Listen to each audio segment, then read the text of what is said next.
This is my module 7. I believe it's 7 reflection. It was about online learning in the K-12 grades. So the first question is, after watching the lecture and reading the articles, describe your thoughts towards online learning at the K-12 level. I think it's appropriate for students to complete online learning. I think it's a good tool, and technology is always growing, obviously, so I think it's good exposure to technology at such a young age. But for me personally, I think grades kindergarten through 8th grade should have to attend a regular school.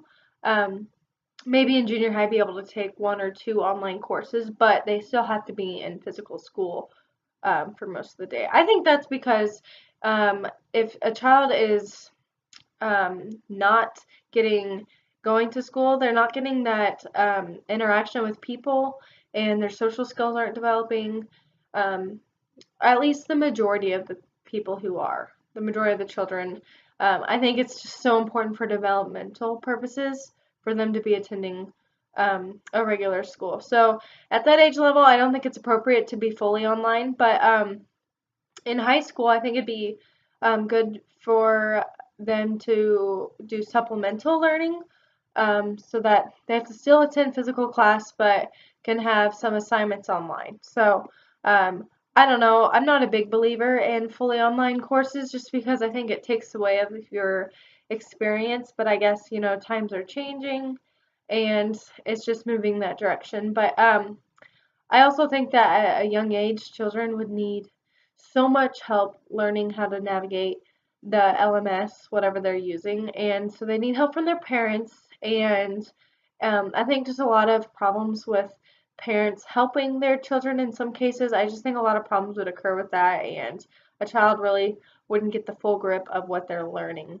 online. But that's just my opinion. And anyways, in my high school was one of the first to take off and be successful with the Kansas Online Learning Program, and many of my classmates at that time had transferred to be online, and I think for some of them it was good because they decided to work full time and then, do their classes whenever they had time to do them. So I think that was good for that part. They knew they didn't want to go to college, so they wanted to get an early start on their job, which I come from rural areas, so a lot of them farmed. So they got to farm with their dad and grandpa and still finish school. So I think that was good, but a lot of them, I think, just transferred online because they just didn't want to go to school. And I feel like they didn't want to go to physical school, and I just feel like that's not a very good reason for them to. So, and also another thing is that many graduates from the Kansas Online Learning Program at my high school